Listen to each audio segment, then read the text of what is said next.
Now, this reading is from my Patreon face reading series. So basically, what I do is I'll upload an image to my Patreon and I'll ask my patrons to provide their input on their assessment of the person's face in terms of their personality, their emotional makeup, and what could be going on with them astrologically. And a lot of times, my patrons be on point. And then I follow it up with a video reading where I discuss the person's chart. So this reading consists of clips of videos where Susan Atkins is recounting her story of the Manson murders. She was a member of the Manson family, which was a hippie cult created by Charles Manson. And they ended up murdering a number of people, and some of these people were famous. So I decided to upload this video to YouTube because I think a lot of my viewers will appreciate this. If you would like to become a patron, the link is in the description section.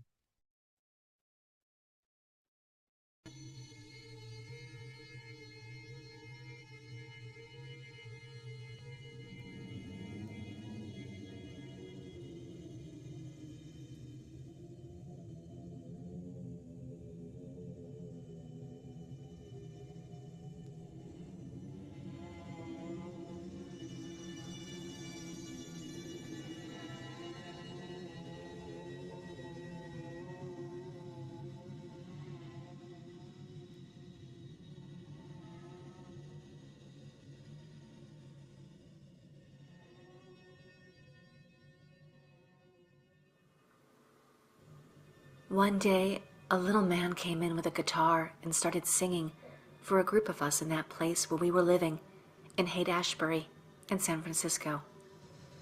Even before I saw him, while I was still in the kitchen, his voice just hypnotized me, mesmerized me. Then, when I saw him, I fell absolutely in love with him. I found out later his name was Charles Manson, but he had other names too, and so would I. He gave me nothing but love, complete love, gave me the answers to all the questions I've ever had in my mind. This whole world and everybody and everything in it has been God's game, and that game is just about to come to an end. Judgment Day for every human being on the face of the earth is coming. But that night I met Charlie in that house on Lion Street. I had no idea I would be there when God's game ended for Sharon Tate, with me holding her in my arms. And when it was all over, I didn't want to go back in that house, but something made me go. I went over to Sharon Tate and I flashed, wow, there's a living being in there. I wanted to, but I couldn't bring myself to cut her open and take the baby. I knew it was living. I knew it wouldn't live. That night, Charlie instructed us to go to Sharon's. We were still living up at the Spawn Ranch in Chatsworth. We hadn't moved out to Death Valley yet. Charlie instructed me and Tex, a girl by the name of Linda, and Katie, that's Patricia Krenwinkel. Well, Charlie instructed us to go to this particular house and gave us a car, a 1958 or 59 black Chevy, and told us to get 2 changes of clothes, basically black. We had been buying black clothes for what we call creepy crawlies. We'd go around and creepy crawly people's houses. We wouldn't take anything, just for the experience of getting the fear and bringing ourselves out of it. Actually, he instructed us in the details through Tex. He just told me to do everything Tex said to do. Charlie had control over everybody. I never questioned what Charlie said. I just did it. And he instructed us to get the clothes and our knives and such, and the 4 of us got in the car and started going to this place. Then Tex explained the situation to us, but honestly, I had no knowledge of what was happening until we got there. Tex told me that he and Charlie had been up to that house before. That's why they chose the house. Tex told me the house used to belong to Mr. Melcher.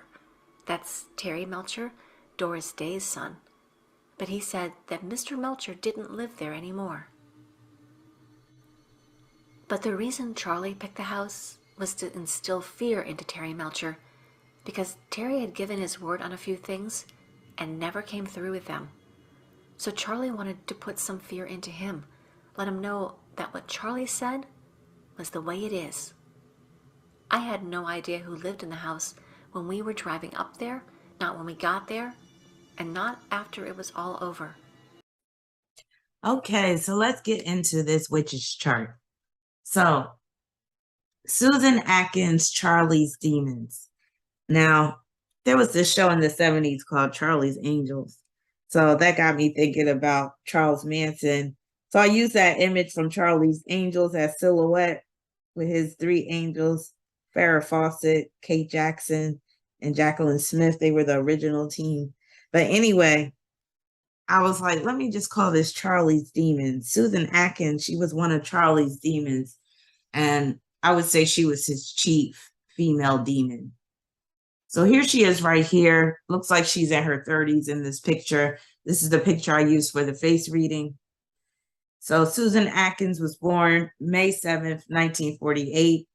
That birth number 7 deals with her being in a cult, all that drug use that was going on, the high impressionability, sacrifice, victimization, imprisonment, spirituality, and devotion. So Susan was very devoted to Charlie, but then she became devoted to Christ, or so she says she is. But, her life path number is 7. So the same themes apply. Here's her chart right here. As you can see, she has a stellium in Taurus, consisting of her sun, Mercury, and North Node. That sun is conjoined to the North Node, reinforcing the theme of values. But that can also deal with where she's just likely to get with a guy and like totally conform to his standards and his program and follow it without question. And that's why I call Taurus the cult leader. So Taurus women, not saying all, but it's just in there on the dark side, they could end up with a cult leader or some guy that acts like a cult leader.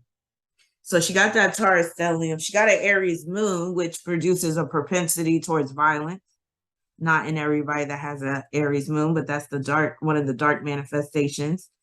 She has Venus and Gemini at the 29th degree, conjoined to Uranus in that 5th house. She has a Leo stellium in the 7th, consisting of Mars, Saturn, and Pluto. Neptune and Libra in the 8th. That has a lot to do with her being under the influence of drugs, which opened her up to demonic influences. More on that in a minute. She has her South Node in Scorpio. It's conjoined to Chiron and the midheaven. Jupiter in Sagittarius. And she's an Aquarius rising. So her ascendant is at the 1st degree of Aquarius, and she has that Aquarius smirk. So there it is right there. Some of y'all mentioned that. And her being Aquarius rising also deals with her being a hippie chick back in the day, late 60s, 70s. Her perverted relationship with her son, I'll get into that in detail in a minute. Her being infamous, being a member of a famous group, displaying indifference, detachment, being cold, sociopathic tendencies. These are dark manifestations of Aquarius. So there's always a chance that someone that has strong Aquarian energy, if they're on the dark side, could display these traits. She definitely did. Being a rebel, which, goes along with being a hippie. Engaging in shocking behavior. Being a subject of an experiment.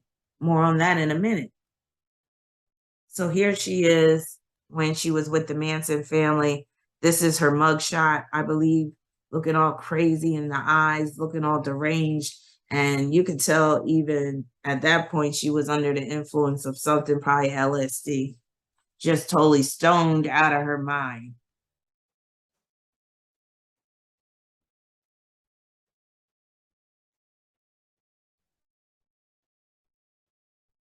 I don't guess anyone else did either.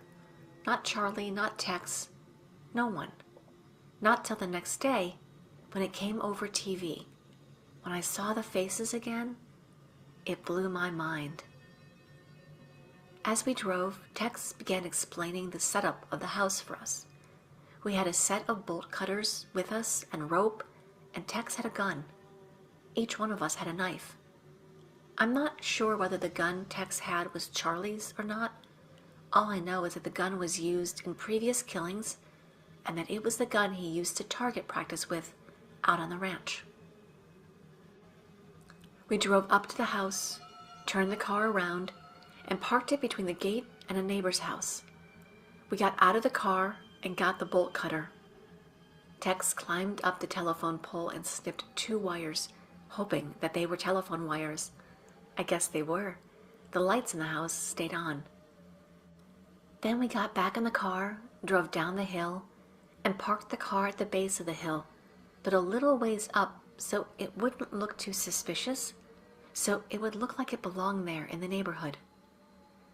We walked back up the hill to that metal gate which was closed.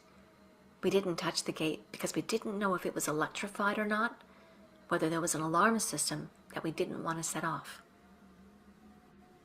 We saw a fence up a slope from the roadway, and we decided to try that.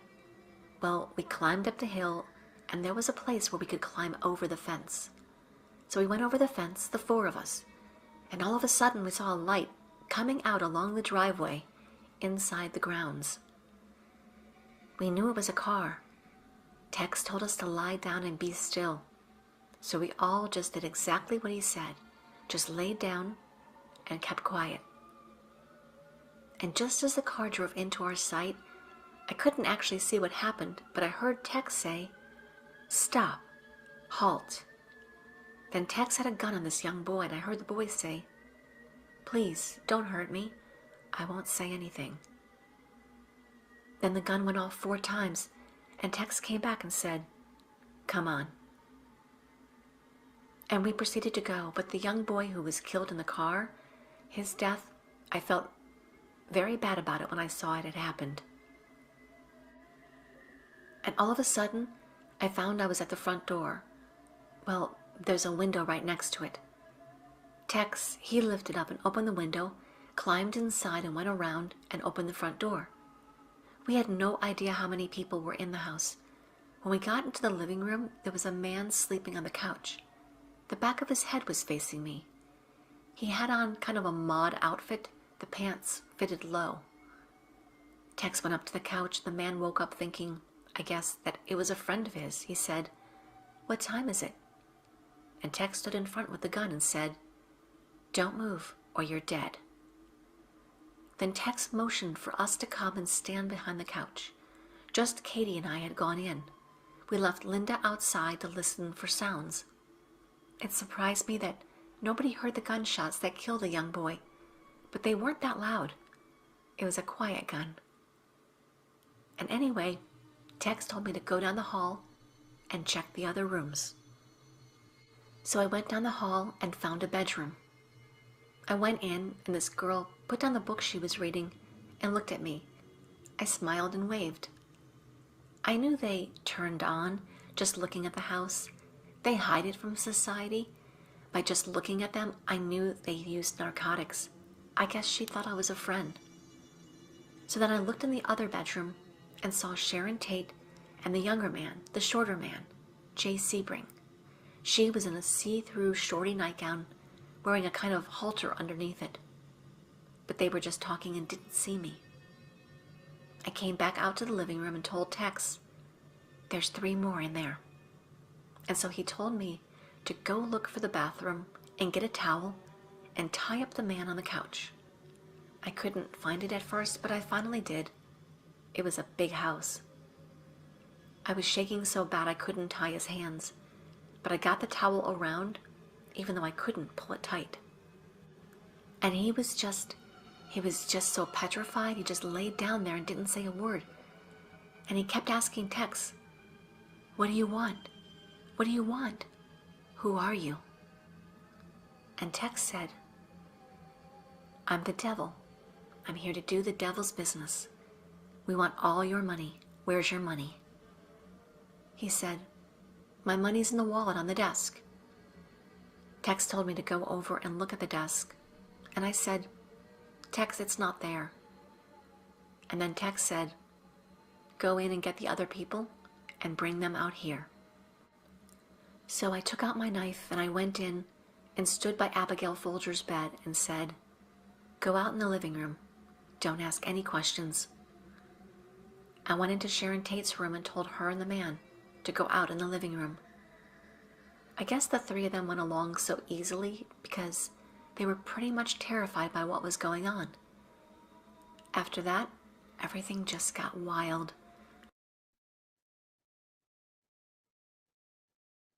So her moon was at the 25th degree of Aries, and that breaks down to 7, so that's reinforcing the cult theme.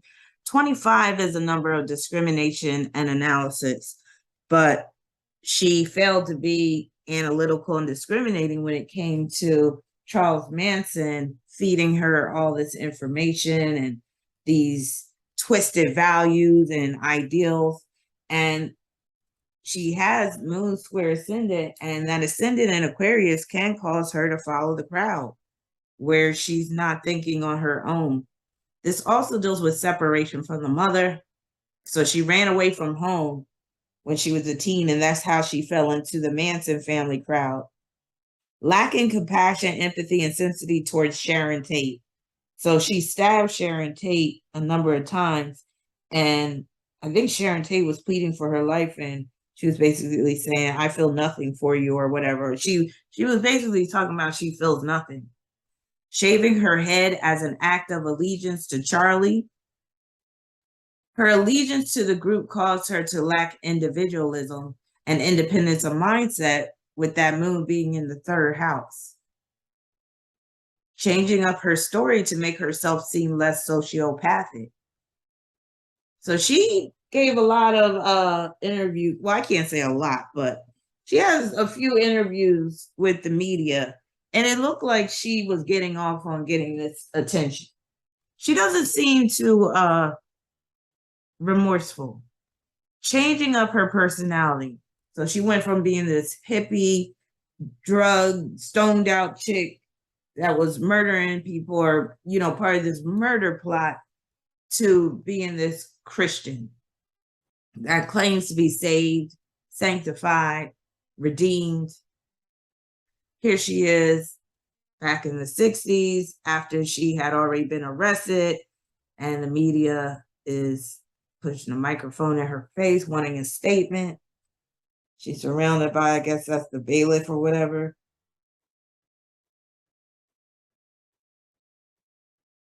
Mercury is forming a trine with her ascendant. So that's dealing with that story that was publicized, the one that I'm playing clips of, but also this book that she wrote, Child of Satan, Child of God. Her own stories, Susan Atkins. So it's almost like she's dramatizing it. I mean, it's already, a lot of drama that went on, but it seems like just that title alone, come on now. And look at that smirk on her face. Again, she doesn't seem remorseful for what she's done. So writing a book about her personal experiences as a Manson family member, her Mercury's in the 4th house, so that can deal with writing a memoir. The media appearances, gaining notoriety and money for her story.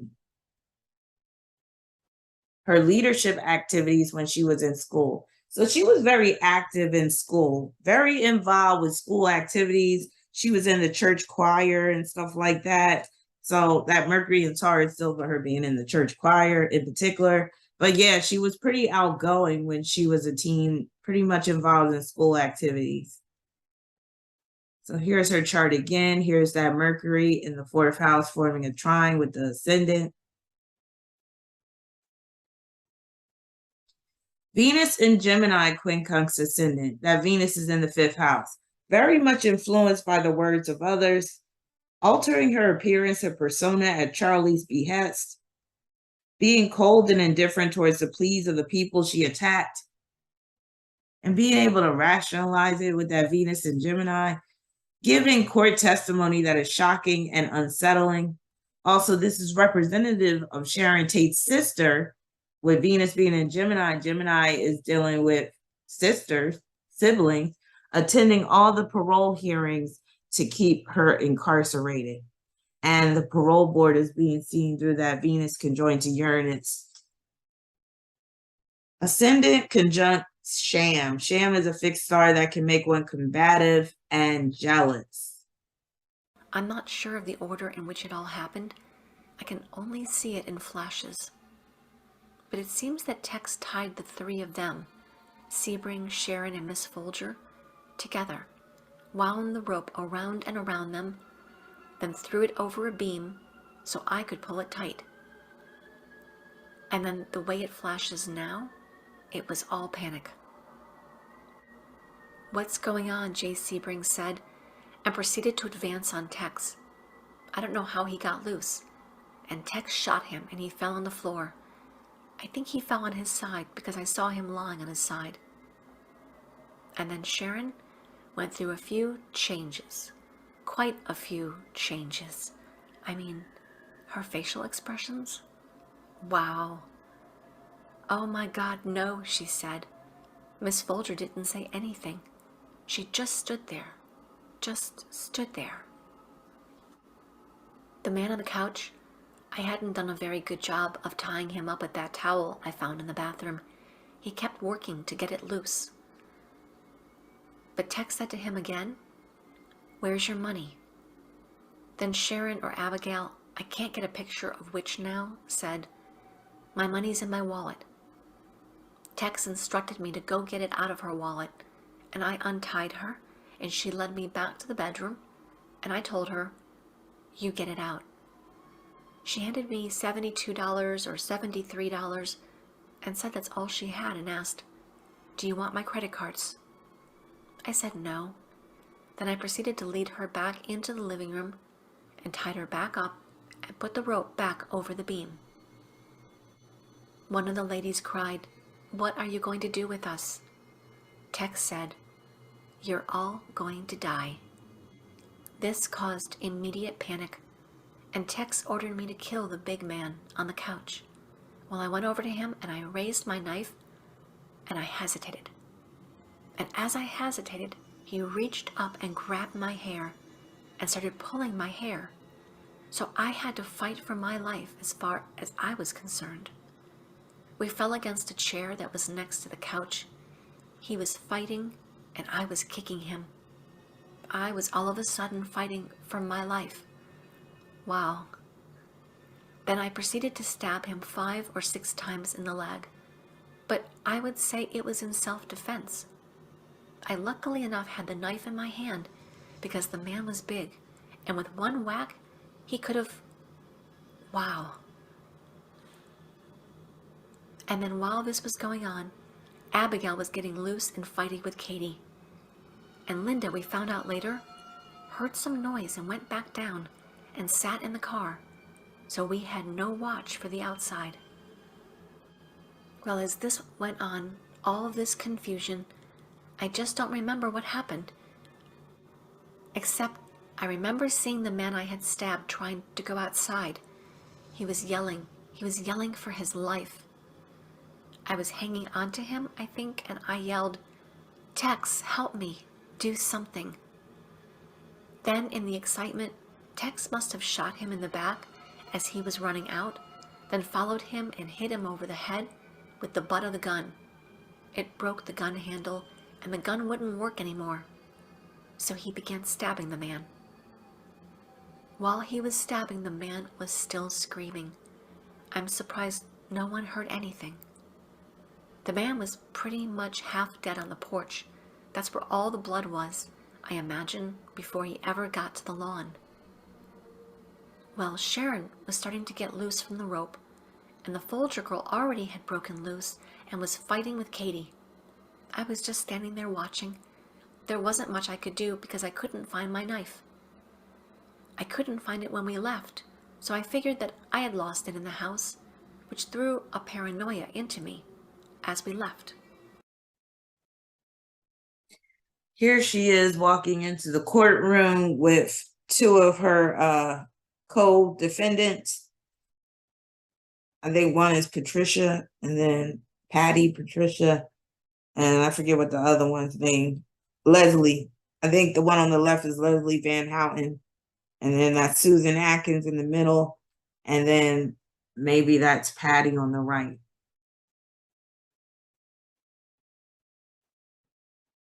Saturn is the co-ruler of her chart. It's at the 16th degree of Leo in the 7th house. So we're seeing that 7 energy resurface. And 16 can be catastrophic. So this is showing her being under the control of a cult leader, especially through the use of drugs. Also, the celebrities that were targeted. Saturn is conjoined to Pluto and Leo in the 7th house. Being under tight controls, under Charlie's influence in particular, totally gives free will and power over to Charlie. And basically where he becomes like a father figure to her too, like a surrogate father, but also a lover at the same time. Now she has a T-square in her chart involving Saturn and Pluto squaring the South Node in Scorpio, opposing the Sun and North Node, and the Sun and North Node squaring Saturn and Pluto. So this T-square is basically telling the story of the Manson murders. So with the Sun and North Node in Taurus, like I was saying, it was easy for her to submit to a cult leader. Especially with that being in her 3rd house, because that means a man is basically wielding control over her mind, and she's just conforming. So lacking free will due to her willingness to conform to Charlie's program. I always say Taurus sets the program. That's why they're the cult leader. And they expect you to follow it without question. Murder of famous people. Also, an actor was involved, that actor being Sharon Tate. Perverted behavior towards son at the behest of Charlie. Sexual abuse. So let me just explain something. This story has been a significant part of my life because I was fascinated with it as a teenager. And I did a book report on it. I think I was in maybe the 9th or 10th grade. And I based it on the book Helter Skelter by Vincent Bugliosi. He was he a reporter or an investigator? Maybe an investigative reporter, but I forget exactly what his title was. But he had interviewed Susan Atkins, and he basically wrote the book just recounting, the story about the Manson murders and the court case and all that. And a movie was made called Helter Skelter based on that book. So in that book, reading it as a teenager, my bad, I just dropped my comb. Reading it as a teenager, it really unsettled me. It was unsettling. And I remember being afraid to turn the light off at night when I was, going to bed. And there was this one part in the book where Susan Atkins recounts a story of how she molested her own son. She basically performed fellatio on her own infant son. I think he was only like 4 to 6 months old at the time because Charlie told her to. What's interesting is this tidbit of information is rarely discussed when they talk about Susan Atkins and the Manson murders and all this stuff. But I feel like it's a very important detail because it just shows you how depraved these people were and how depraved Susan Atkins is and how much control Charlie was wielding over her mind. It's just some sick shit right there. And in her interview, she don't even mention her son. Demonic influences coming from government agencies such as the CIA.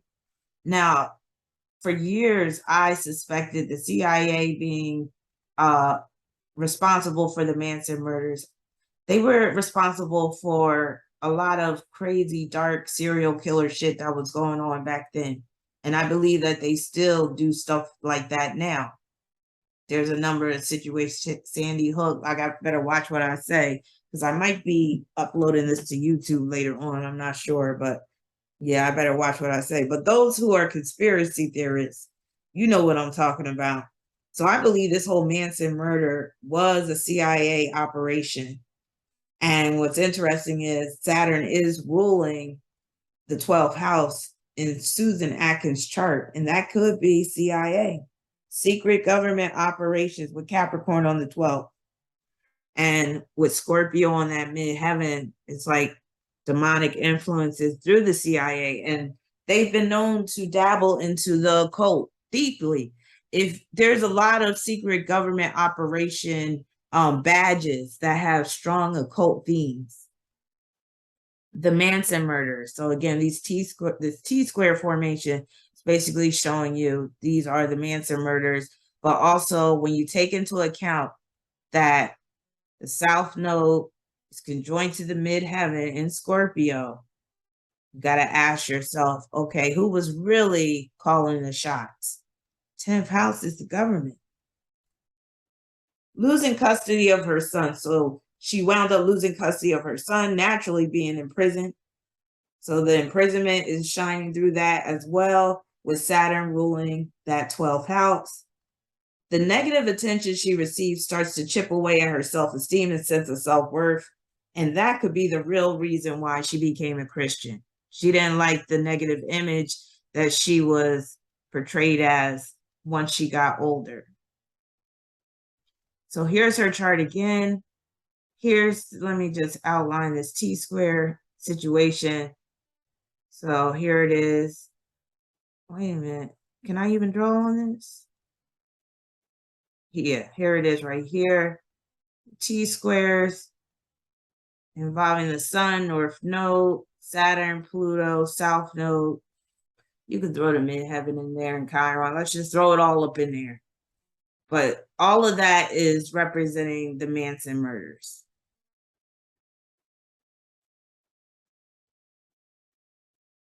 And here is her son. Look at him. He was obviously being abused and neglected. Now, I don't know if that's blood coming, dried up blood or what. I really don't want to know, but this is very disturbing, this photo of this boy. So again, Saturn conjunct Pluto squaring the Sun and North Node in particular. That's her son being abused, not just physically, but sexually abused and also neglect, with Saturn ruling that 12th house. So they named him. Now, this wasn't Charlie Manson's son. Susan had this boy with this guy named Bruce, who was living with them. Look at the name. The say that frat blood. That sounds like a name of a demon. And they were under demonic influence. And look, her son was born on the 7th. You see how this 7 energy is just dominating her life? And that 7 points to, her taking drugs, and when she was pregnant with him and all that stuff. She probably gave him drugs when he was a little baby. I can't remember if she mentioned that in the book, but she definitely mentioned molesting this boy. Venus semi-square Saturn. So this is another aspect that is pointing to the incestual activity with Sun at Charlie's command, with Venus being in that 5th house. So here's her chart again.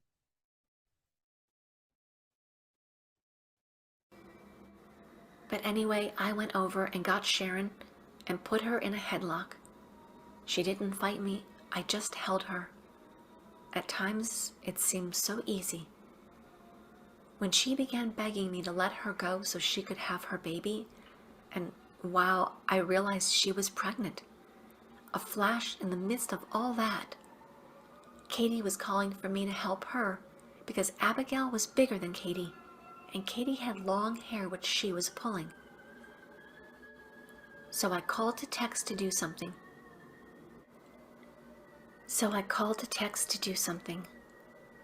Tex came back into the house and reached up to stab Folger, and she looked at him and said, "You've got me. I give up." I still must have had the headlock on Sharon when Tex came back, and he told me it looked like she wanted to sit down. So I took her over and sat her down on the couch. She said, "All I want to do is have my baby." I knew I had to say something to her before she got hysterical. And while I was talking to her, I knew everything I was saying to myself. I wasn't talking to her, but myself. Woman, I have no mercy for you, I told her, and that was myself, talking only to me. Then the Folger girl started staggering outside, and Tex and Katie went after her. But I'm not sure that Katie went outside either. I just stayed there with Sharon. She was so quiet. And Tex came back in and said, "Kill her." Just like that, he said, "Kill her." Then Katie, like an echo, said, "Kill her." I reached to grab hold of Sharon's arms, but I didn't want to kill her. I held onto her arms and said, "Tex, I can't kill her. I've got her arms. You do it." Katie couldn't kill her either. So Tex stabbed her in the heart, and again and again. I threw another towel over Sharon's head. I think it could have fallen over Jay Sebring's head too. I didn't even look, I just threw it. But Sharon Tate was lying curled up near the couch, and his and her heads probably were close together. "Get out," Tex yelled, just like that. How long were we in there? Time, who knows time? 5 minutes, 20 minutes, time has no meaning. After Tex yelled, we, Katie and I, went running outside looking for Linda because we couldn't see her, but we didn't yell too loud for fear of being heard by neighbors. When Tex came out, I said, "Tex, do you have my knife?" He said no. I asked Katie, "Do you have my knife?" She said no, and the paranoia got big, and I tried to shush it by saying to myself, "Linda must have my knife. I think I gave it to her." Then Tex ordered me, "Sadie, go back and write something on the door." I didn't want to go back into that house. I didn't want to go back, but something made me. I got the towel that I had tied the man's hands with, and I went over to Sharon Tate. And I flashed, "Wow, there's a living being in there." I wanted to, but I couldn't bring myself to cut her open and take the baby. I knew it was living. I knew it wouldn't live. And I reached down and turned my head away from her. Then I touched her chest with the towel to get some blood, and I proceeded to go to the door.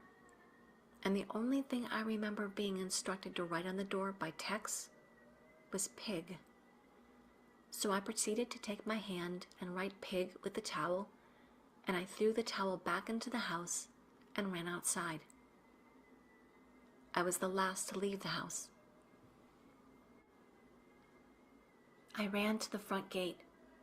Tex and Katie already were standing on the other side. Then the next thing I knew, I was standing there too.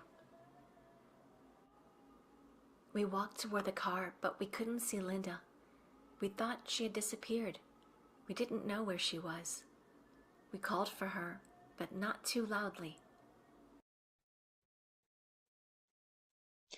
So Uranus, co-ruler of her chart at 23 degrees Gemini in that 5th house, this makes her highly susceptible to groupthink, especially with that 23rd degree just reinforcing the Gemini themes. Her being part of a commune, also objectifying people with Uranus conjoined to Venus in particular, perversion directed towards Sun. Uranus is conjoined to Venus, group sex, orgies, free love. So again, she was like part of that whole hippie free love era, and they really, displayed that lifestyle. Polyamory, bisexual, being totally liberated. So that matches her Lilith in Aquarius in the 1st house. Is forming a trine with Uranus, and the group brought out that Lilith. So here's her Lilith right here in the 1st house, and it's forming a trine with Uranus. So this is like total liberation, and to the point where humanity doesn't matter, like, or being humane doesn't even matter. Here she is right here. Now she's looking a little bit more vulnerable, but she still kind of has that slight smirk. Uranus and Venus are opposing Jupiter. So this is dealing with her lacking morals and ethics due to allegiance to a group, making the switch to being a Christian woman, facing the parole board, especially with Sharon Tate's sister in attendance. So ever since Susan has been up for parole, Sharon Tate's sister has been in attendance at these parole board hearings just to make sure that Susan Atkins isn't set free. And Sharon Tate's sister, she goes to other parole board hearings too, but she said she's never attended the one for Charles Manson because it would be too unsettling. Now, what I found to be very interesting was she has Uranus opposing the asteroid Bacchus. And Bacchus is an asteroid that deals with orgies and intoxication. So this shows her being constantly under the influence of drugs and that having a major effect upon her mind and thought processes with Uranus being in Gemini. And she mentions this in her interviews and in the stories.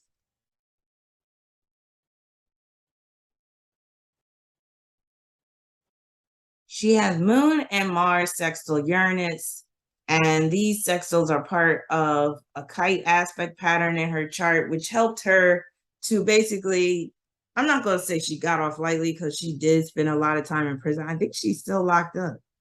I'm sorry, I didn't like check about like what's going on with her currently, but y'all can, check that out.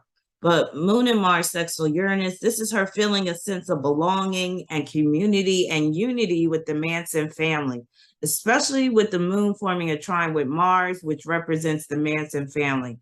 And that Moon trine Mars, that's part of that kite aspect pattern. And kites can deal with where you have a bunch of support. You're basically blessed in a number of ways. You have an easy way to go, maybe a very easy lifestyle, or where some things just come easily to you. You can also deal with where you're being granted some type of mercy or grace. And once they got convicted, what was interesting is they overturned the death penalty in California. So that kite aspect pattern in her chart could deal with that too, where she was shown grace through the overturning of the death penalty. Taking advantage of the opportunity to share her story with the media. Mars is ruling that third house. Third house is the media. Also, just communication. Uranus being in Gemini, that's her dealing with the media, getting that media attention. Moon being in that third house, being celebrated by some. So, there's always going to be some crazies that will celebrate these people, like evil people, serial killers and such. Being able to live life in a very liberated and an uninhibited manner. So again, she has that ability through that kite aspect pattern that contains Moon and Mars sextile Uranus. Then she has that Venus conjoined to Uranus. Very much hippified with that conjunction. Being sexually liberated through Charlie's persuasion. Here she is in court. Charles Manson right there to the right. Again, look at that smirk. At least back then, you could clearly see she was not remorseful at all for what she had done. Now, in one of those segments, she does mention that it took years for her to realize what she had actually done or really come to terms with it because of all the LSD she took. She said she took like 300 trips, LSD trips.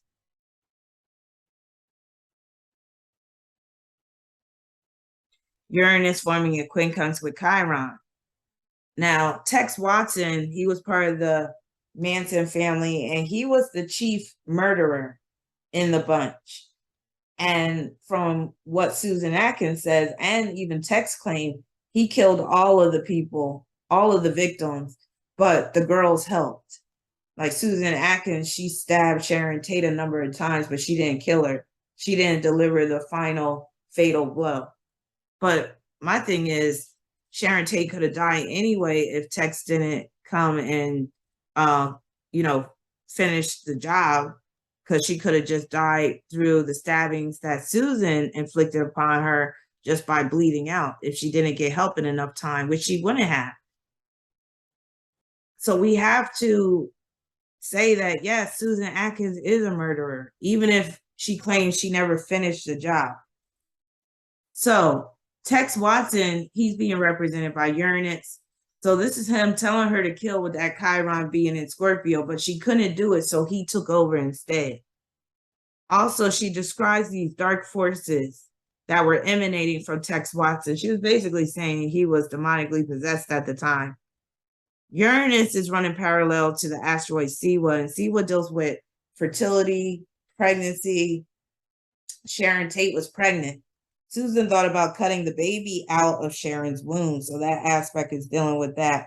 And what's interesting is the way Susan Atkins describes coming to certain realizations, she calls it flashes. She'll be like, then I flashed, meaning I came to the realization.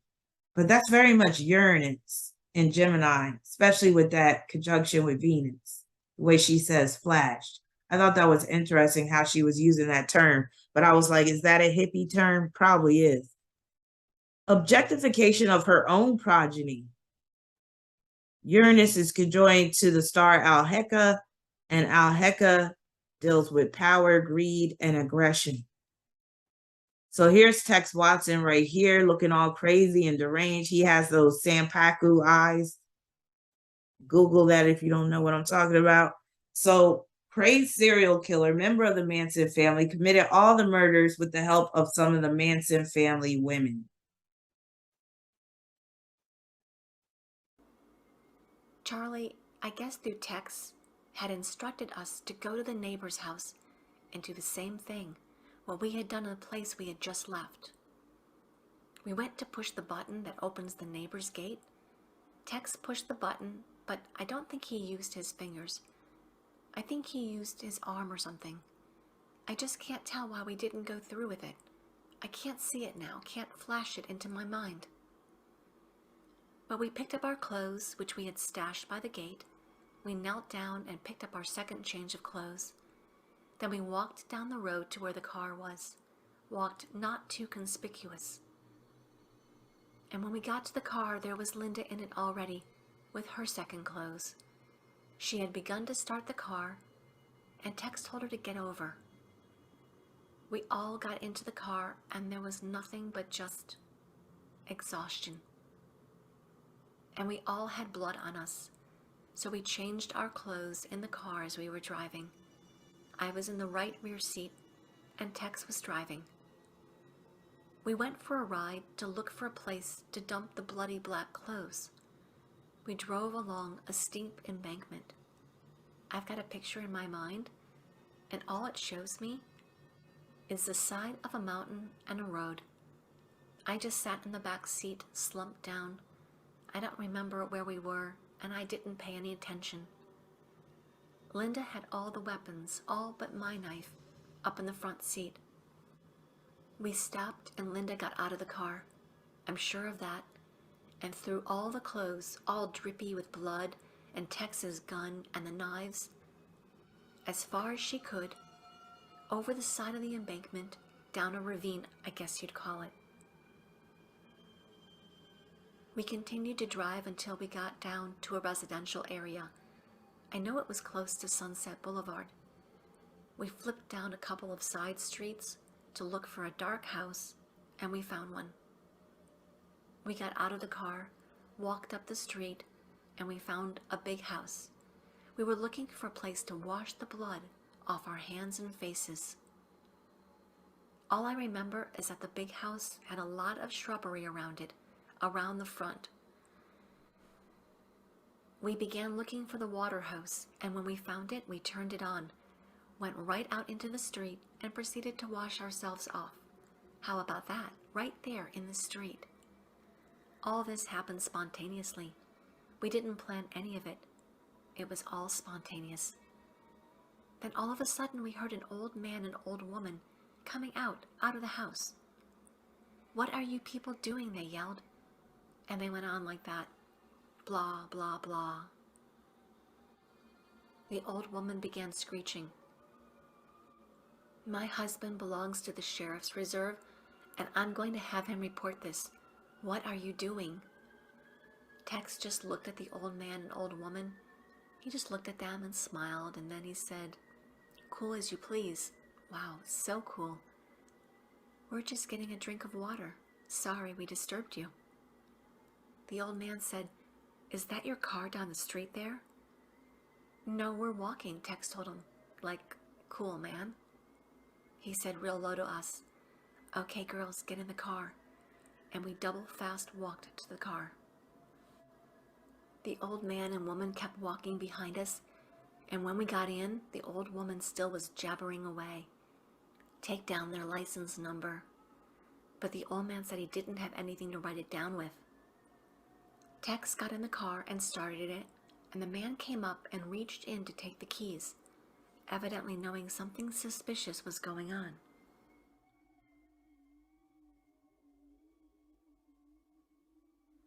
Tex flooded the motor, but then got it going, put it in low, and took off.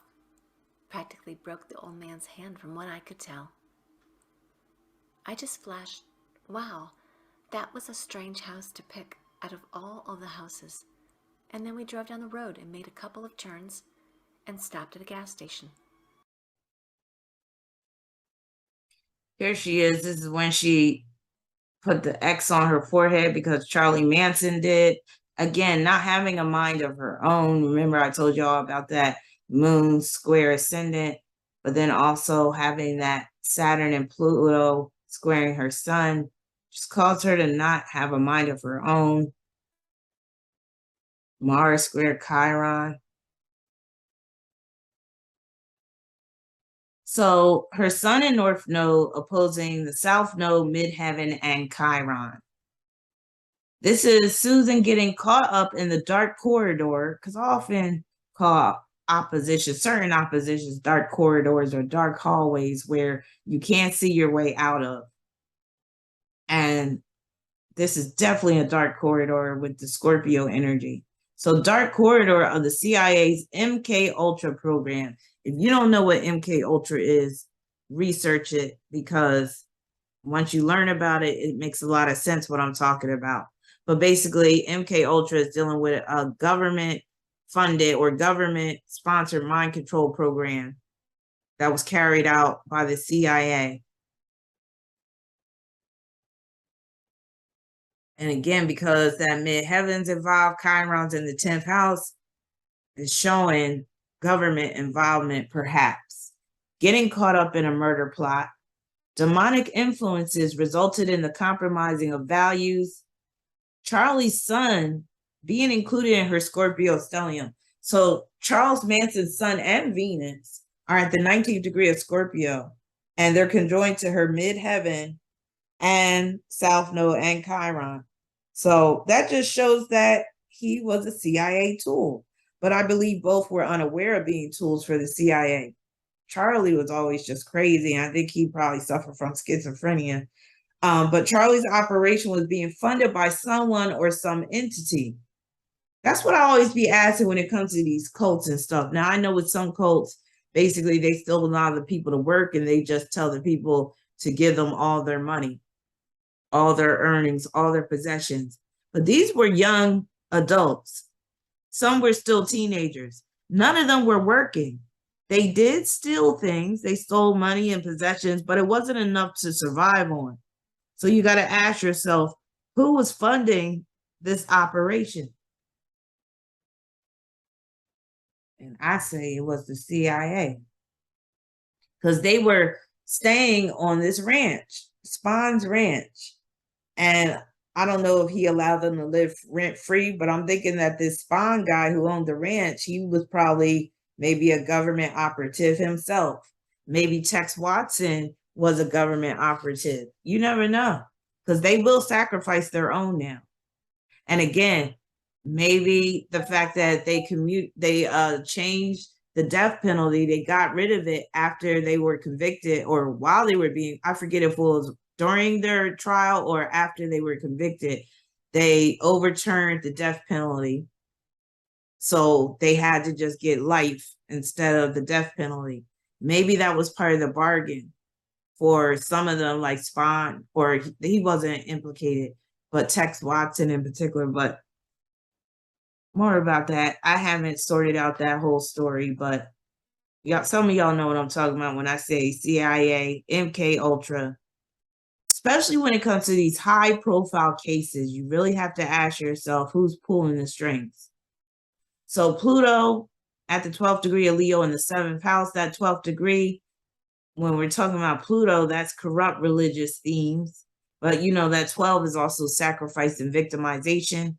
And also that deals with them showing out in a courtroom, free love, free sex.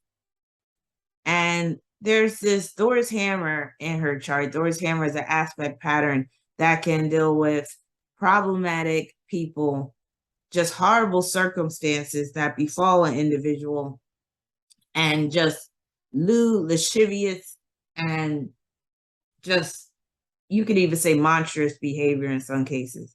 So she had Jupiter sesqui square Pluto, and this was part of the Thor's hammer aspect pattern involving North Node being stripped of her freedom due to the crimes that she committed.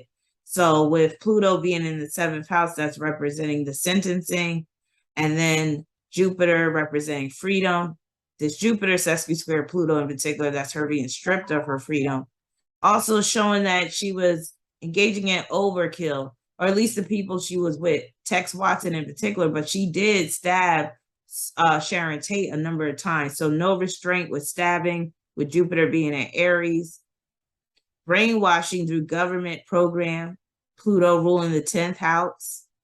Being converted to Christianity once she got locked up. Pluto is running parallel to Alcyone, which is a star that produces ambition, honor, deals with glory, but it also brings problems with the opposite sex. It pertains to homosexuality. It can manifest as disgrace, bereavement, loss, sorrow. Pluto conjunct Atkins. That's a fixed star that pertains to astrology, and I'm sure they were into astrology back then. A lot of people were, who were hippies and, who were just into more like cosmic, spiritual stuff. Writing, perseverance, domestic problems, poison, liars. Now, the LSD could be considered a poison. Here's one of her mugshots or her prison photos. The purpose was we were almost out of gas. We bought some gas, and the 3 of us girls took turns going into the bathroom, checking for blood spots and making sure we were clean. Tex did the same. But as we drove off, and all the way out to the ranch, I noticed there was blood on the car, and I hoped nobody had seen it. When we got back to the ranch, I went in the kitchen of our hangout, an abandoned Western movie set, and got a rag and proceeded to wipe down the whole car for blood. I didn't know where it was, really, but I knew if there was any, like I thought I'd seen, it would be on the steering wheel and on the door handles as well. Then Charlie came up and said, "What are you doing home so early?" We girls went down to what we call the bunkhouse and went in, and there was Brenda. Pretty soon along came Charlie and Tex, and we all sat back. I almost passed out. It was like I wasn't there. It was like a seance. I was sitting there, trying to pay attention to what Charlie was saying, and I just couldn't handle it. I laid back on the floor, and I felt as though I was being killed. And Charlie and Tex told me that I would be killed if I betrayed their trust. Charlie, he told me many times, "Sadie, you've been with me 2 years now, for a long time. If you ever decide to leave, I'll take you and hang you upside down and slit your throat and use you as an example for everybody else." But it made no difference to me. Charlie was me, and I was Charlie, and all of us were one at the ranch. And when we got back from Sharon's that night, he just acted as though it never happened. Charlie is the type that lives for each second and pays no mind to what may happen 2 seconds later. That's how much he is with it. So Charlie said nothing about what happened at Sharon's, and I went in and slept for a while. But first, I think I made love with Clem. I'm not sure who I made love with, or if I even made love that night. And when I woke up, it just hit me. I wanted to go and look at the television news reports, because I knew it would be in the news. I went into what I call the trailer, an area located next to the spawn house, and there was this little TV in there. I turned on the news, and that was the first thing that hit. I went wild and quick-like, ran out and got Katie and told her to come watch television with me. It was on the news. I called Linda in, and I called Tex in, and I called Clem in because Clem knew about it. He had been in the bunkhouse when we got back. Charlie wasn't awake. We watched the newscast, and it really helped me to know that the people were as important as they were. It blew my mind. And all of us watching made a few comments like, well, the soul really picked a good one this time. Just happened to have been Sharon Tate, a movie actress, and it happened to have made nationwide and worldwide news, which we had no knowledge that that's what it would do. There was a comment made by one of us that what had happened had served its purpose. That was to instill fear in man himself. Man, the establishment. That's what it was done for, to instill fear, to cause paranoia, to also show the black man how to go about taking over a white man. Then I just put what had happened out of my mind the best I could. But I couldn't. I just had nothing but pictures and flashes. It was so vivid, I just accepted it and sat and watched the pictures in my mind. I tried to appear normal and did my work on the ranch, but I would look at Katie, and Katie would look at me, and we both knew that was the utmost thing in our minds, that we couldn't put it out of our minds. It was right there. And I'd look at Charlie, and he'd wink at me and give me reassurance that everything was okay, was going to be all right. Not that he said it aloud. He didn't have to say it. I just felt it. That's the way Charlie was. He didn't need to speak. He just came on. Here's her chart again. Let me just highlight that Thor's hammer that I was talking about. So she got a Thor's hammer involving Pluto, the Sun, and North Node, Sesame Square Jupiter, Jupiter Sesame Square Pluto. And that Thor's hammer can make somebody very problematic and even dangerous in some cases. And you could say dangerous liaisons. So Mercury is squaring her Mars. And with this, men can wield power over her mind, especially with Mars being in Leo and being in the 7th house. A man tears down her self-esteem. Obviously, it was Charles Manson, because in order to program somebody, and that Mercury in Taurus is perfect for programming somebody. In order to program somebody, you do got to tear down their self-esteem, tear down their sense of self-worth, and then rebuild it with your own values. Mentally unstable, mentally disturbed, quick to pop off, having a violent streak, hitting and stabbing victims, tying victims' hands with a towel. So she mentioned the first guy that she came upon, Charles Manson told her to tie the guy's hands together with a towel, and that's pointing to that. So she has Mars trine Jupiter in her chart, and this is part of the kite aspect pattern involving the moon and Uranus. So having total freedom through membership in Manson's family, becoming Christian later on, and basically you could say this aspect makes her feel redeemed. Getting her book published with Mars ruling that third house, Jupiter rules publishing, receiving fan mail, being able to shine through media attention. Mars forming a semi-square with Neptune. Behavior is altered through being in a drug-induced state. Susceptible to demonic influences with Neptune and Libra being in that 8th house. Tex seemed his normal self, just as happy and go-lucky as could be. But everybody on the ranch was pretty quiet. Everybody on the ranch, and there might have been 25 or 30 of us, though people came and went, knew by then there had been a killing. But they didn't know who had done it.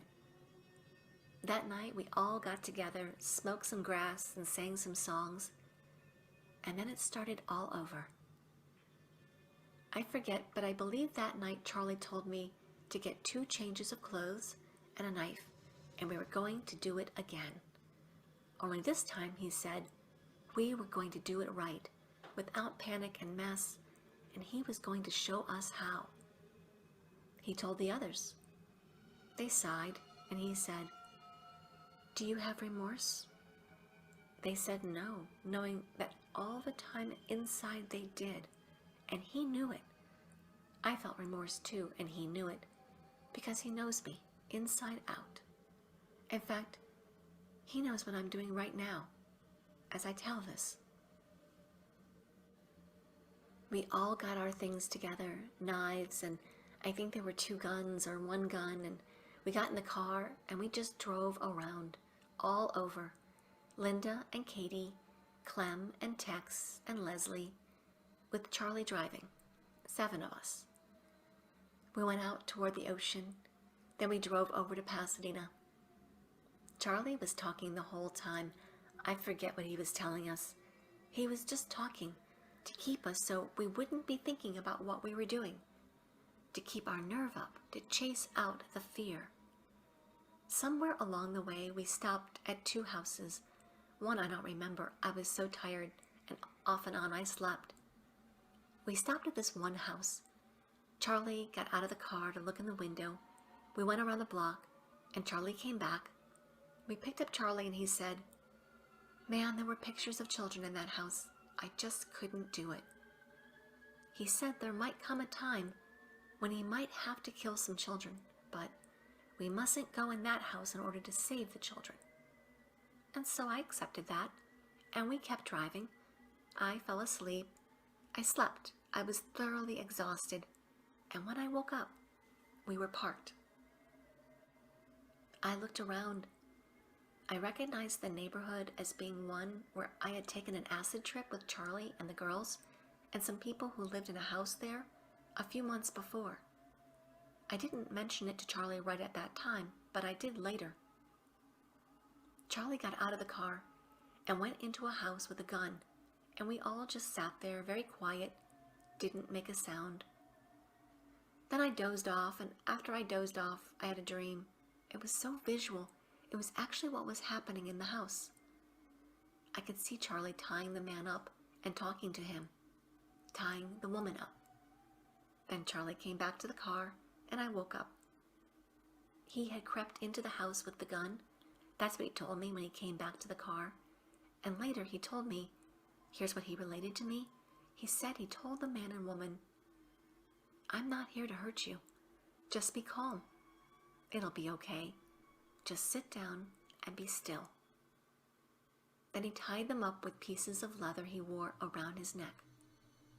Then when he came back to the car and I woke up, he told Tex, he said, "Now the last time you blew it, you panicked the people. Don't panic the people this time. Let them think it's going to be okay, so they'll at least go in peace." It was Charlie directing the scene right there this time, very coolly, very coolly. Charlie said the last time, Tex had told the people at the Tate house, "You are going to die," and this caused the panic. This time, he said, It's going to be okay. Be nice to them. Don't cause them to panic, to put more fear in them than they already have. Let them live in peace to infinity. Let them live in peace to infinity. Charlie was directing me and the others. So he instructed Katie and Leslie, told Katie and Leslie to go into the house with Tex. I hoped he wouldn't ask me to do it, and he didn't, because he picked up on those vibrations. Katie and Tex and Leslie went into the house, which left Linda, Clem, and me, and Charlie. Charlie instructed the three who went in to hitchhike home when they were through.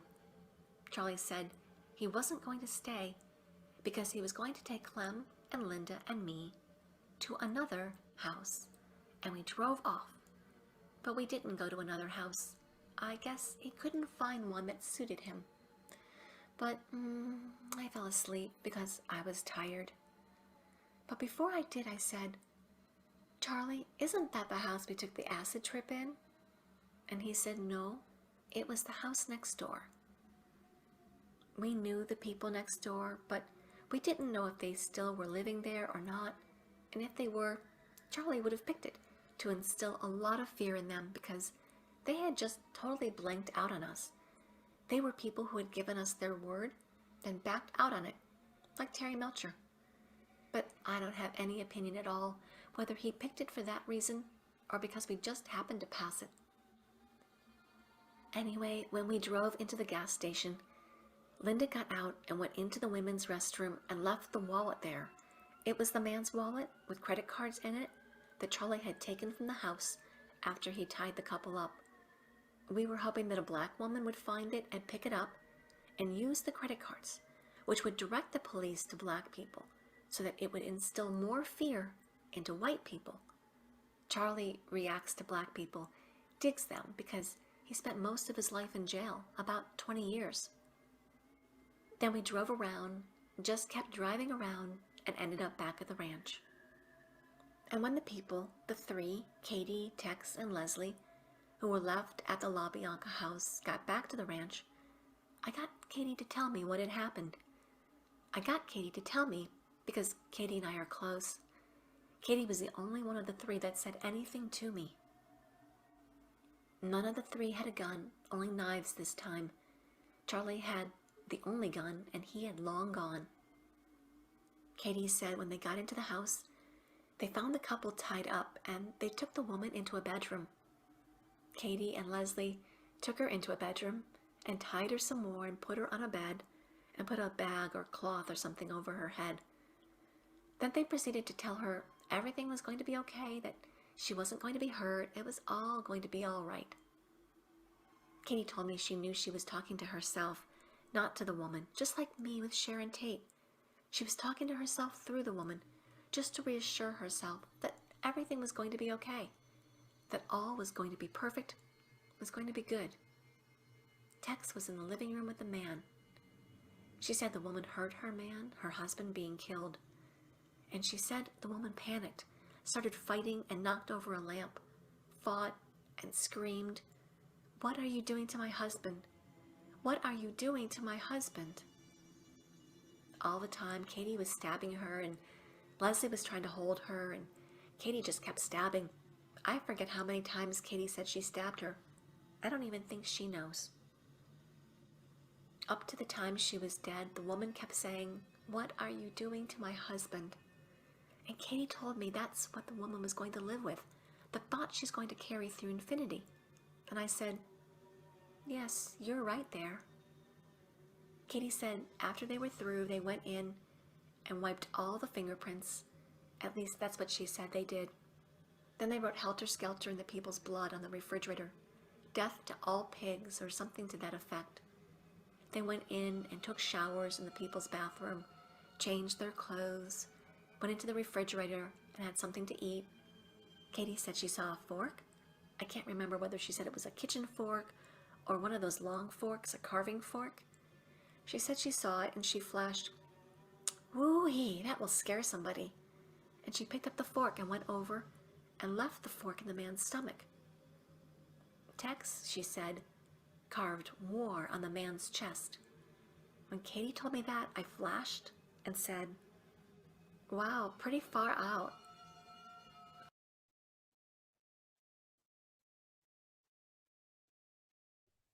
She had Mars square Chiron and midheaven in Scorpio. So these are other aspects that's showing that she's not acting of her own free will. Being caught up in a man's nefarious deeds, murder plot.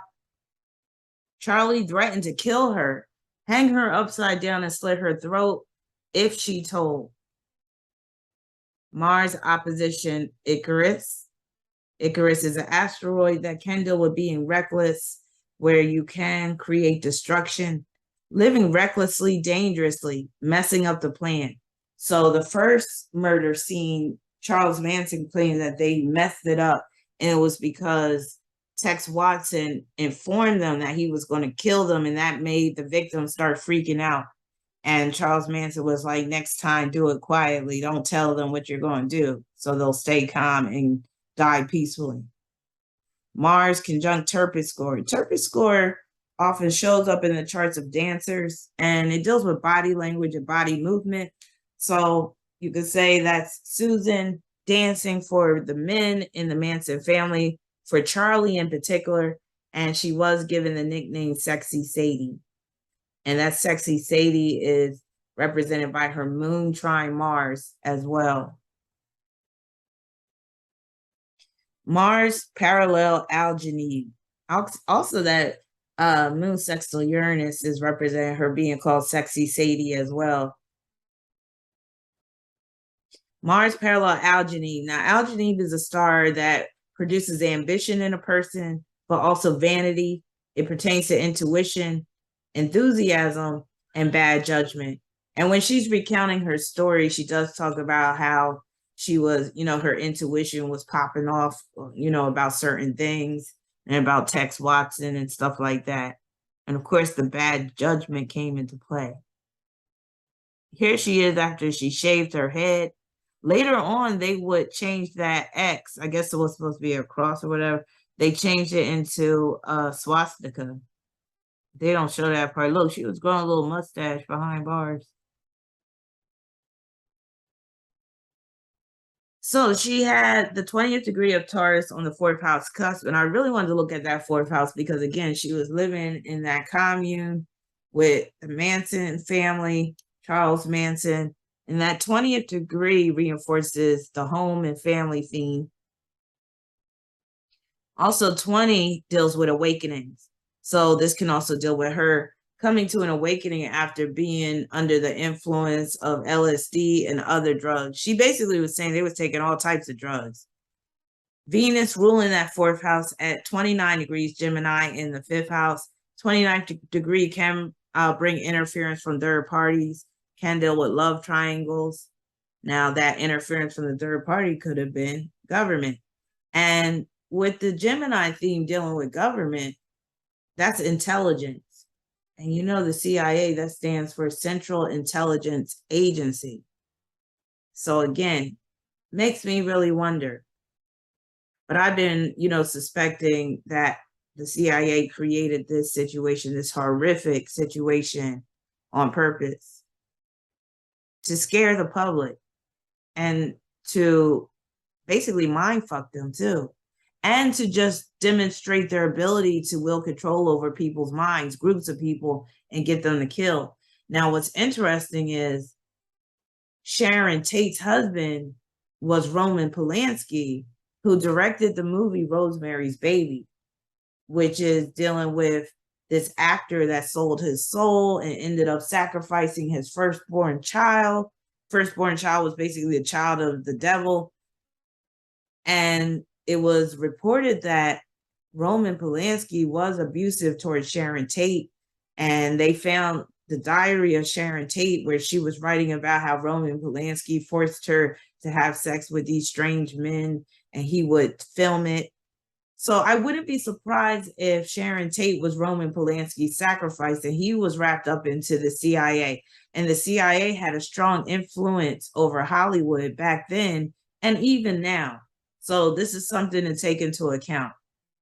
especially with that Venus at the 29th degree. Again, interference from third parties, Gemini representing intelligence, and especially with Venus being conjoined to Uranus, makes you really wonder. Uranus ruling her chart. Again, I think she was a CIA tool right along with Charles Manson, but not where she was aware of it. Issues with mother and motherhood. She might be aware of it now. Who knows? But she hasn't written about it. High pressure situations. And remember I said with her being an Aquarius rising, remember I said experiment. Aquarius is the sign of experiments and experimentation. So that 29 also produces high pressure situations. So she speaks about, and I have it in one of the clips, about them having an encounter with these neighbors when they had went to their backyard and pulled out a hose, and they were hosing themselves off in the street because they were covered in blood after murdering Sharon Tate, Jay Sebring, and Abigail Folgers, and I forgot the other people's names. But yeah, and the neighbors confronted them and basically started to call the cops, and they ran away and all this stuff. And also the burglaries, them sneaking into people's homes, stealing shit. But Charles Manson, according to Susan Atkins, would have them do these creepy crawly activities where they would break into people's homes, even when they were there, and try to, go in there undetected. Racial conflict, that 29 can produce racial conflict. And Charles Manson tried to blame he tried to make the murder seem like it was Black people doing it to create a race war or whatever. But that's also, in my opinion, a sign that this was a CIA operation with the racial theme. Again, Venus conjoined to Uranus in relation to that fourth house. Communal style of living. Entitled to other people's property. So here's her chart again. Here's that 20-degree Taurus on the fourth house cusp. Mercury's in that fourth house. Venus semi-square north node, sesqui-square south node. This is dealing with that run-in with the neighbors when they were trying to wash the blood off. The jealousy and possessiveness that went on due to the lack of monogamy. So this is me suspecting on my part, but I would think usually when you're dealing with polyamorous situations, usually there's going to be some jealousy and possessiveness. Jealousy coming from that Scorpio South node, possessiveness coming from that Taurus North node. Being interrogated and cross-examined when on trial with that Venus influence, not protecting her son. Court proceedings involving custody. Here she is being walked into court, looking all frumpy and dumpy. I thought it was pretty far out. Then she said it was almost dawn, and they changed from their black creepy crawl clothes and creepy crawled in their change of clothes out of the house and away from it. They took their creepy crawl clothes with them and threw them away in somebody's garbage can. Not near there, but quite far away. I think Katie said they walked quite a few blocks, maybe a mile, and then they hitchhiked the ride. I remember something now. It's a flash, a new picture in my head. Katie said there was a dog there in the house. She said the dog just sat and watched the whole thing. It couldn't have been much of a watchdog. The dog came up to them and wagged its tail, and Katie reached down and patted its head before they left. Katie said she had gotten the impression from the woman before they killed her that she and the man had children who would be coming over to the house the next day. She said they would find their bodies and that would blow their minds. I never did know the names of the people they killed until a long time later. I didn't read about it in the paper or watched on TV the next day like I had before. I was tired of listening to the news. All I heard on the news was Tate, Tate, Tate. I just shut it off. Now I'm exhausted again. The flashes and the pictures have stopped coming. I can't tell about it anymore. Anyway, I have a time. My lawyer is coming, and he's bringing me a dish of vanilla ice cream. Vanilla ice cream really blows my mind.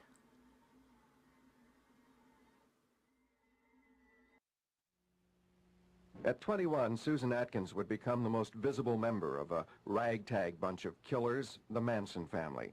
A one-time nice little kid as she grew up in Northern California, Susan became a popular babysitter, captained her school swimming team, and sang in the church choir.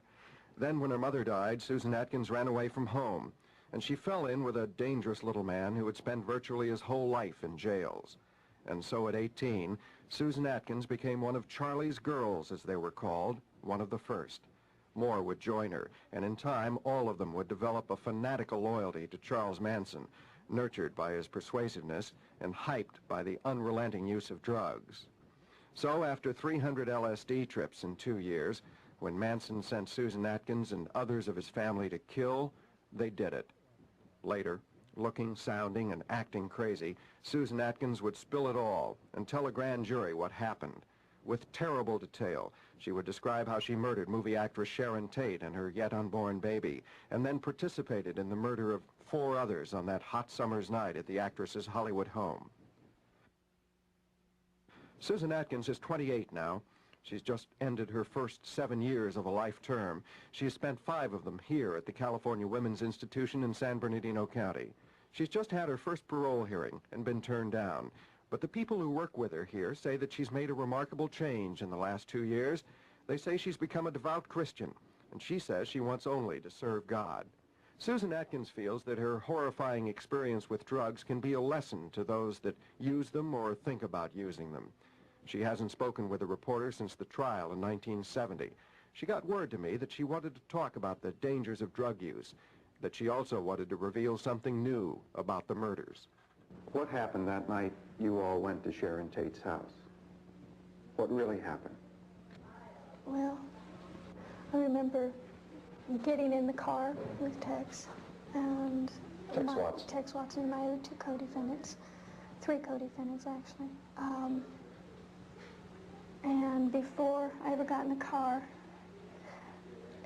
Tex and I had our own special little stash of cocaine. I think it was cocaine or methadone, I'm not sure which. It was speed, and we both snorted some speed and got in the car. We were very, very wired.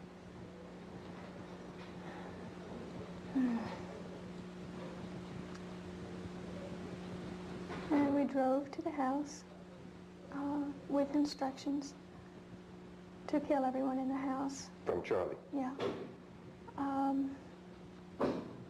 And not just that, but that we were instructed to go all the way down every house, hit every house on the street? On the street, yes. And kill all the people in those houses? Kill all the people in all those houses. And we went into the house, and I remember that as we went in, a car came up to the driveway, and I remember Tex getting out, and without saying anything, they were gunfire shot. I was in the bushes, and that's when the young boy, Stephen Parent, was right, killed. Was killed in the right. car outside. Right.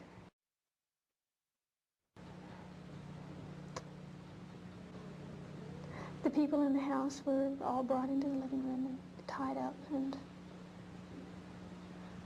I remember that Wojtek Wachowski, I believe is his name, I had tied his hands with a towel and then was instructed to kill him. And I raised the knife that I had in my hand, and I couldn't put the knife down. I couldn't bring it down. It was just as though there was a force there that held my wrist, and I couldn't move. And as he saw that I couldn't move, then he very easily undid the ties, the towel that I tied his wrist with, and he and I began to fight. And I remember I was screaming for help, and he was screaming for help, and then Tex came and helped me, and I was left to sit and watch Sharon Tate. And about that time, all I can remember seeing is people just scattering in different places and running in different places, and I was left sitting with Sharon Tate, and she was talking to me, and I remember that I had absolutely, I felt nothing. I felt absolutely nothing for her as she begged for her life and for the life of her baby. And Jesus. remember when we first went in, one of the people said, "Who are you?" And Tex said, "I'm the devil, and I'm here to do the devil's business."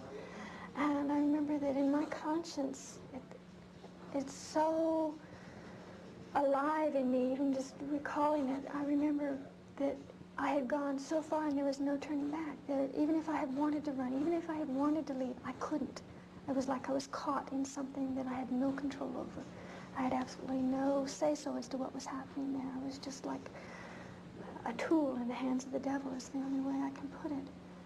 And I believe that it was by the grace of God that my hand did not go down with that knife on Wojciech Kwiatkowski's chest. I believe that... Well, who did kill those people? that night? Yeah. Tex.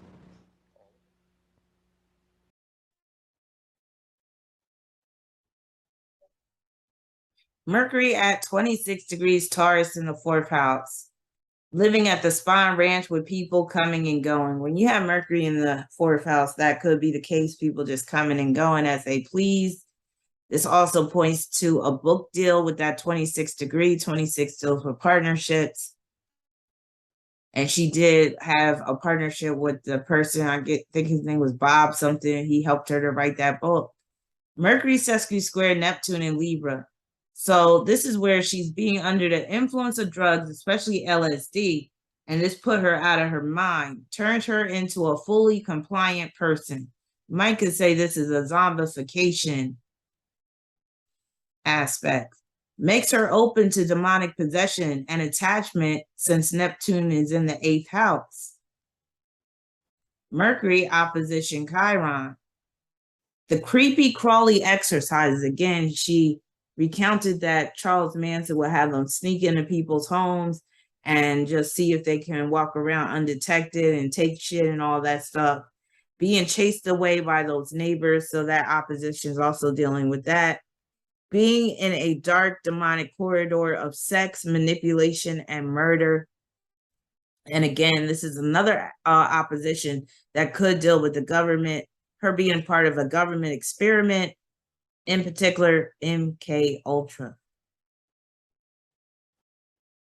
Here's that Mercury opposition Chiron.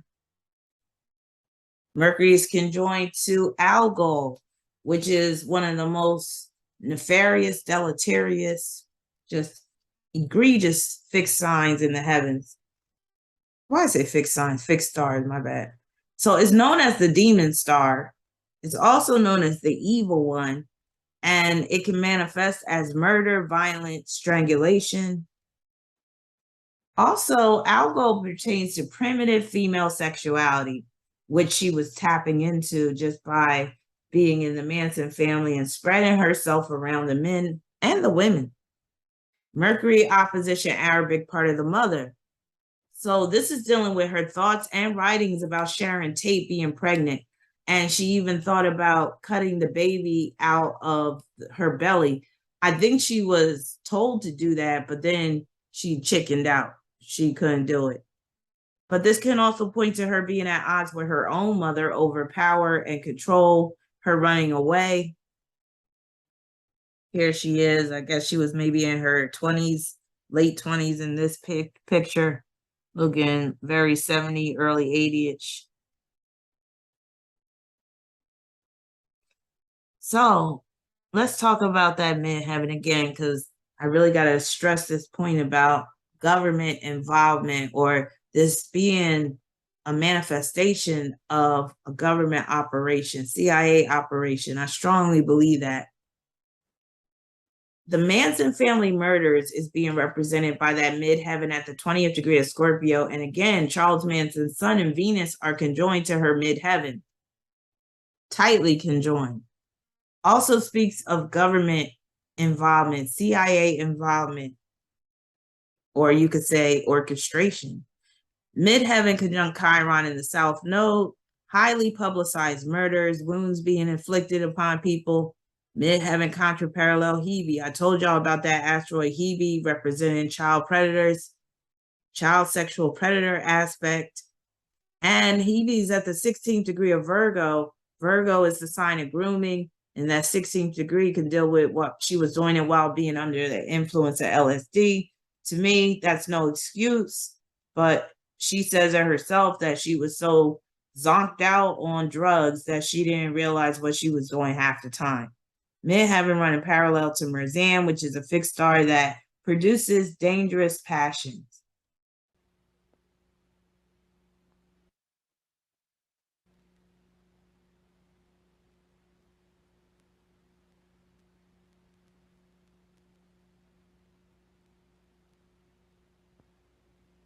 During her trial in 1970 and 71, she seemed a horrifying combination of confused little girl and cold-blooded murderer. And like all of the others in the Manson family, Susan Atkins' loyalty to the man who led her life where it went was absolute. So when Charles Manson shaved his hair off, she did too. And then, just as he had done, she and her co-defendants all carved X's into their foreheads. Today, she says her bizarre behavior was born out of Manson's evil persuasiveness and fed by her constant drug use. During her Manson years, Susan Atkins dropped acid at least 300 times, and she smoked, swallowed, shot up, and snorted every other drug in sight. And although she had no drugs in her first 5 years of imprisonment, she says it took her that long to fully regain her consciousness, to even begin to realize what she had done. All of the LSD, all of the other drugs had put her in a fog, which she didn't begin to come out of until 2 years ago. You'd have to understand what acid does to the mind in order to understand how a person can get confused behind drugs. And I would take a thesis, writing a book on what LSD can do to the mind. But it was powerful enough to keep you in a fog for all those years, even after you stopped using. I used to think that you came down off an acid trip after 12 hours. That's not true. Every time you take LSD, you rises or expands, and the moral fiber of your character, which is put in you, or when you grow up, everybody grows up with different morals according to their culture. Okay, when you take acid, your mind expands beyond these moral characteristics and your concepts of right and wrong. So you step out beyond those bounds, and when you step out beyond those bounds, the imagination begins to take over. And the imagination can be a very deceitful thing. It's a fantasy. And when you take acid, you go out beyond that, you think you're coming back to where you started from. Originally, you don't.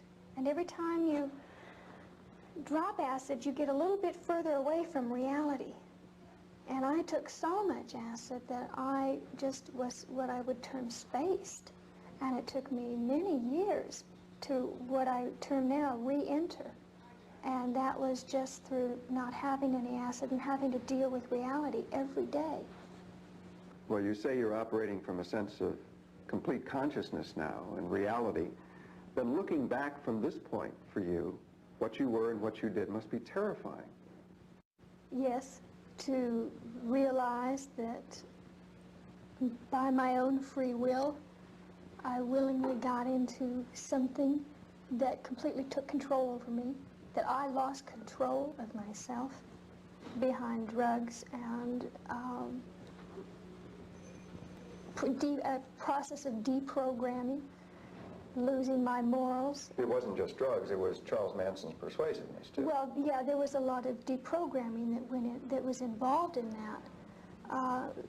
You take away a person's conscience of right and wrong by telling them when they're under LSD or any mind-expanding drug, there's no such thing as guilt.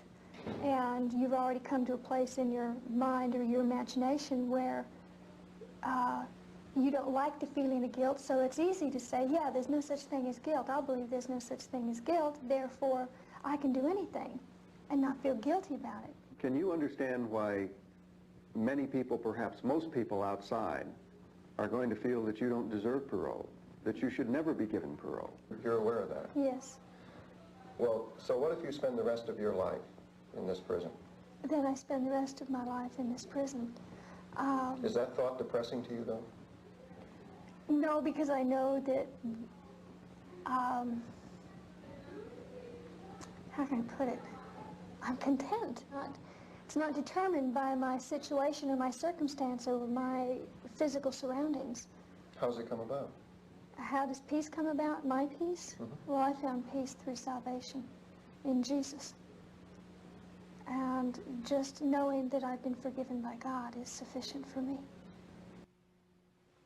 You want to? Well, I can ask you now, what did Tex really do there? What did you observe?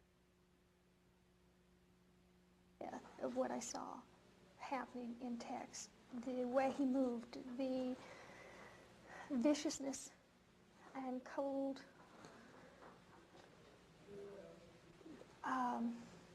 it was just like seeing somebody go crazy with more power than I've ever seen anybody. I don't think he was in control of himself. I think that he was in control of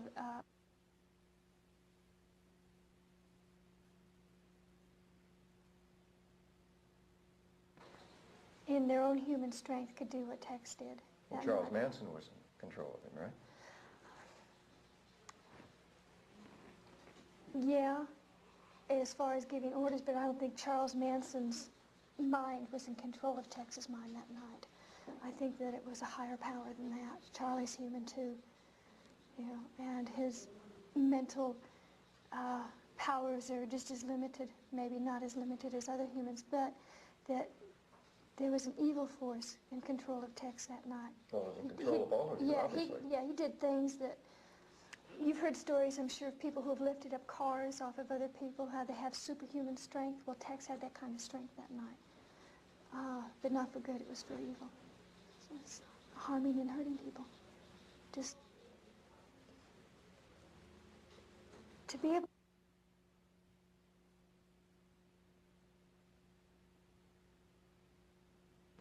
I only saw him kill those people, and then I've heard later that he has said himself that he was responsible for all the deaths. At the Tate House? At the Tate House, yes. Are you trying to lay the blame off on him? No. No. Then what do you think is the point of this? That the truth be told, that the truth be made known. I tried to take blame from Tex, and from Charlie, and from Pat, and from Leslie, by taking and saying that I had killed Sharon Tate and that I had killed Gary Hinman. I tried to take some of the blame and put it on myself because I thought that was my part at that point, and that was a lie. And in this room were all the survivors of those victims, of yours and the others, their families and their friends. What would you say to them? well, about me now is that I'm not the woman that I was in 1969. I'm a new creature in Christ. I've been completely spiritually, mentally, and almost physically born again, though my outside is not changed all that much. The inside of me has changed. That I love them with a love that I don't think any words that I could tell them could express, but only by living a life that may help somebody else, by preventing maybe somebody else from going down the same road, by preventing other survivors of such a terrible thing, is the only way that I could say what I would have to say to them. I just love them. I feel for them. I feel their pain. I feel their sorrows and their loss. And I didn't feel that years ago. I didn't feel anything for them. But today I still feel pain when I think about her and that she's not here, and I don't think that anything that I could say could ease that pain in any of the survivors' hearts. And only God can take care of that. Only God can give them an assurance that their loved ones are with Him, and I believe that with my whole heart.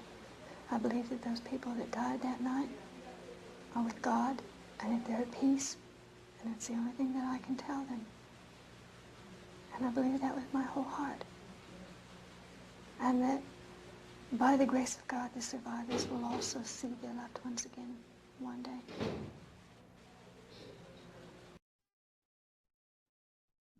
So here she is looking all pensive.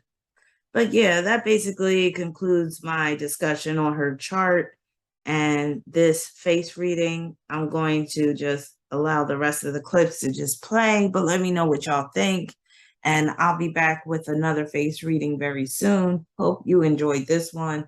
But yeah, I believe Susan Atkins is guilty of sin, but I believe that she was one of those weak-minded individuals that made it very easy for her to succumb to demonic influence through Charles Manson, but ultimately through this CIA operation, which I believe the Manson Family Murders was a manifestation of. So, yeah. A lot of times when it comes to these high-profile cases, you really have to question the official story. And again, to me, the smoking gun is the fact that Roman Polanski, who was the husband of Sharon Tate, one of the victims of the Manson murders, was basically into that satanic shit. He was a Hollywood director. He also he was charged with raping a 14-year-old girl, anally raping a 14-year-old girl, and he's currently hiding out in probably I think it's Belgium or one of those countries that won't extradite him in Europe. So yeah, he's a dark-sided evil ass dude, and he was the husband of Sharon Tate. So to me, it'd be quite plausible that Sharon Tate was his sacrifice, because he was into that shit anyway. He even had her star in a film dealing with satanic rituals and devil worship and all that stuff a few years before she got murdered. But yeah, that's that. So again, let me know what you think. Hope you enjoyed this one. I'll be back soon. California Institution for Women, West Los Angeles. And you're right, it looks like a junior college campus. But we were not allowed to photograph the 15-foot-high fences topped by rolls of barbed wire and guard towers. Between 900 and 1,000 women are serving time here, including Patricia Krenwinkel and Leslie Van Houten. For the last 2 years, Miss Atkins has been allowed to mingle with the other inmates and now lives with other prisoners in one of the many cell blocks that the prisoners call cottages. She was escorted to the office of Assistant Prison Superintendent Don Williamson, who was present but off camera for the entire 1-hour visit we were granted. I don't like to talk about Susan Atkins is now 33 years old, says she underwent a Christian conversion 7 years ago, and says she was lying when she said she killed Sharon Tate, that co-defendant Charles Tex Watson actually did all the killing. Watson himself has testified he alone murdered all 7 people. What went wrong with you as a teenager? I think the culture of late 1960s, my desire to really look for somebody to love. I just got deceived. It's like kids my age, 17, 18 years old at that time, with the drugs and the drug culture, it was an exciting thing, you know, and I just got caught up in it. Got caught up and carried away. I think everybody that was into the drug scene in the late 60s was really looking for acceptance and love and wanted, they were tired of double standards, they were tired of hypocrisy as I was, and they wanted truth. Well, truth has been said it's relative to what you want, but there is a real truth. And I just got caught up in a big lie. It looked good, it sounded good, it felt good, but I kind of liken it to the story of Snow White and the 7 Dwarfs, where she ate an apple and the apple really looked good, but there was that one drop of poison inside that apple, and it destroyed her. You know, well, with me, with the drug scene, it looked good, it tasted good, but it was poison to my mind, it was poison to my system, and it very, very much destroyed my early youth, my 20s, all through my 20s. You say Tex Watson has now exonerated you and said that you did not kill anybody during those 2 nights. Were you lying this whole in prison? You said, gee, I stabbed Sharon Tate. Yes. I killed these people. Yes. And you were proud of it at the time. Yes. I think you need to understand my need to be accepted in the prison system. I was very frightened. I was barely 20, 21. I was frightened. It was a means of defending myself, of appearing to be really tough and really strong. Because I did not kill anybody, I had, if you can understand this warped thinking, I had deep guilt feelings because I did not do what I was told to do with my peers at that point. And so I had guilt feelings, so I tried to make up for it and make myself to be really big, something really hard. I glorified crime. All that helter-skelter business? Or? Yeah, it was all crazy, and I glorified it in my role in it. I didn't see the interview about a month ago or so, but Charlie Manson was interviewed on television. Did you happen to see that interview? No. No. I didn't either, to tell you the truth. I missed it. What do you think about Charles Manson?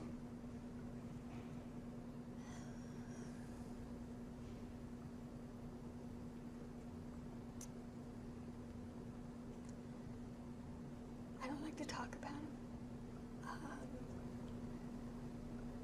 He's part of my life that I wish never had happened. And I can't talk about him. Does he control you? No. Thank God, no. Not at all. No. I think some people are worried, though, that if you got out, that it would be this all over again. I've not heard from him or communicated with him in any way, shape, or form. I have made it absolutely nothing to do with him ever. I made it a public record in my book. I pray for his soul, and it takes a lot of strength for me to even do that, to really be able to pray for his soul. Since you found Christianity and you've talked to God and prayed to him, do you think he has forgiven you? Yes. Yes. There's a song I heard some time ago that the one line says, "There is no sin that you could imagine that is greater than God's love to forgive." And that there's nothing that I could ever do in life that could be greater than God's love to forgive me. And that the blood of Jesus Christ shed at Calvary was as much for Susan Atkins as it was for Ronald Reagan. There's only one reason I want out of prison, and that's to serve my Lord Jesus Christ in whatever capacity he has called me to. And I believe he's called me to serve him as being Donald's wife. Susan, when people see that, what you just said on television, whether it's in Texas or California, some of them are just going to stand up in their living room and say, that girl's nuts. Who's she fooling? Everyone is entitled to their own opinion. And I know that I stand before my God, and he knows my heart. And that's really all that matters to me. Two things: that God knows my heart and knows I didn't kill anybody, and Donald Lee Leisure, Sr., knows my heart and knows that I didn't kill anybody. And that's all that matters to me. Would you admit that you've had some mental, some psychiatric problems over the past 10 years? And yes, you can look back on it and agree with that. I will admit to you 100% that I was as crazy as a Looney Tune when I came into this institution. And I know that I've had a deep healing in my mind and in my heart in the last 7 years. You're coming up again for parole this September. How do you assess your chances this fall? I have no illusions about the parole board's position in giving me a parole date, and I do not expect a parole date at this time. Not from the parole board of the state of California. You've been in prison now for about 12 years. Yes. Do you think that you have paid your debt to society? Do you think you should get out? Do you think maybe you could do a couple more years? What's your feeling? For the crime that I'm here for and for the actual, factual part that I played in my crime, I have done far more time than I think I should have done, because it's no secret my co-defendant has exonerated me from actually taking anyone's life. I'm here because I lied. I'm here because I was an accessory to murder. As far as pain, there's no way. I guess, Chip, I have two feelings on it. One, for what I did in the case, I've done enough time. For my participation in helping 9 people lose their lives, there's no way. There's no amount of time, there's no amount of money that can bring back those people. There's no amount of time or money that can pay the families of the victims or the families of the people involved in the case for those deaths. And so you have to understand, I have a lot of, it's very painful for me to talk about it. I don't like to talk about it because nobody knows what I feel inside about it. Do you remember it all happening, though? I mean... Vividly. Yeah. And I will be glad when the day comes when I won't be able to remember. And I don't know if that day will ever come.